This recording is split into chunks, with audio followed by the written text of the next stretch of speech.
John Flintham, the Senior Managing Director and CEO of Amtek Auto, joins in to give us more details. Good morning, Mr. Flintham. Could you first take us through what the earnings have been for the company this time around and your latest acquisitions as well?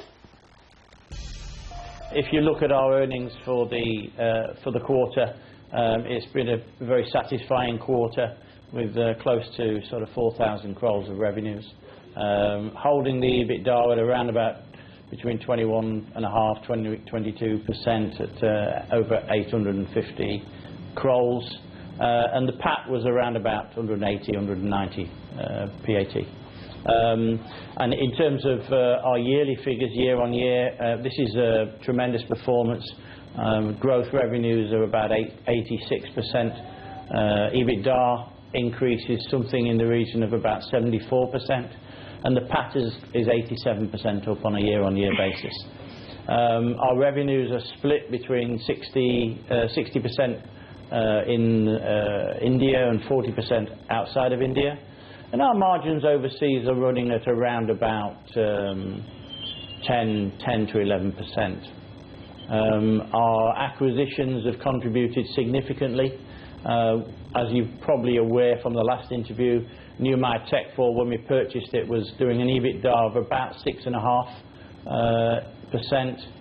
We're now exiting the year at close to 11–11.5%, which is doubling the EBITDA on flat sales, which is an excellent performance. Cooper has only been in the group 6 months, and we're in the first stages of synergising that company within the Amtek organisation.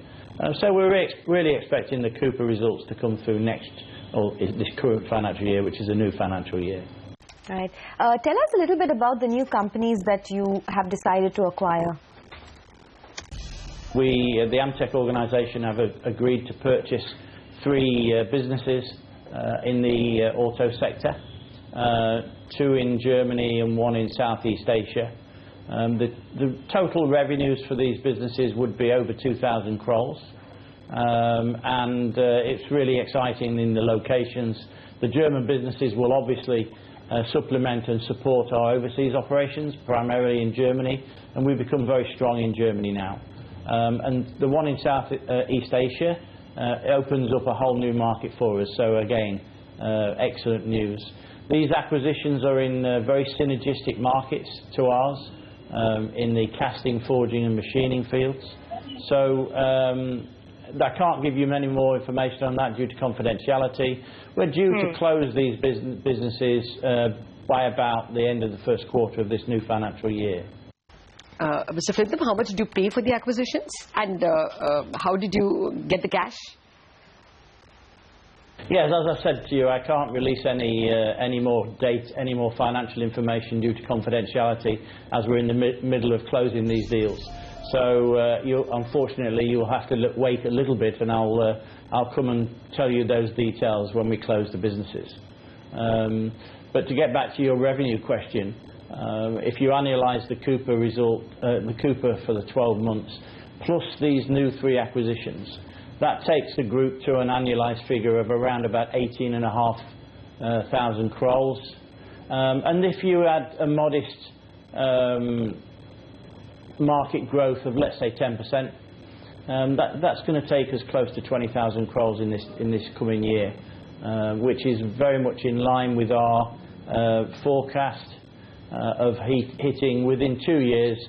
Our target is to take this business to about 24,000 crores. No quarrel with your revenue growth at all, but will the new acquisitions be EPS accretive from the first year itself? Yes, all of them will be shareholder enhancing. As you say, we have a very good track record in what we pay for businesses, and these are no exceptions. And they will be revenue enhancing and profit enhancing more or less from day one.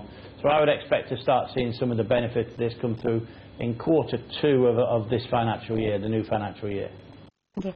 You were telling us about the strength that you will have in the German market, but can you just elaborate a little bit on what are the geographies these companies are present in? Yes, two of the companies are in Germany, in Europe, and will fit nicely into our, and very synergistic with our existing German businesses. And one is in Southeast Asia. As I've said before, they're into casting, forging and machining, which is our core technology.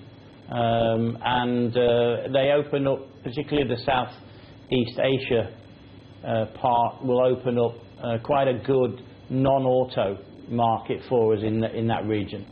Okay. Can you give us a sense of what the blended margins of the consolidated entity will look like? Will you see a dip post these acquisitions? Yes, I think obviously because the overseas EBITDA margins are less than our Indian margins, we'll probably see a reduction in the blended EBITDA to probably, I would say, somewhere between 19.5% and 20% from the current position of, say, 21-22%. But that's only just calculation. That's the business, our forward-looking business, will more than likely be around about 50% outside of India and 50% inside India, which gives us a very good balance against the cycles. All right, Mr. Flintham, let's shift focus to your other company, Ahmednagar Forgings. Can you detail the highlights of the quarterly earnings and what we can expect, more importantly, in the second half? Yeah, in the quarter, year on year, I would say the sales at Ahmednagar Forgings have done extremely well. We're now talking about 2,400 crore business dedicated in the forging industry with an EBITDA of about 620. So over the year, that's a 33% increase in revenues and a 35% increase in EBITDA. We have increased the capacity slightly by around about 45,000 tonnes, which will all start coming through in the next year. We've got a very focused strategic plan for this business to look at growing the non-auto business, both within our own rail business but also in other areas. The non-auto business currently is around about 20% of AFL, and we can see that moving to around about 30% within this financial year. Obviously, you know that margins are slightly better in the non-auto business, so that will be underpinning the performance going forward.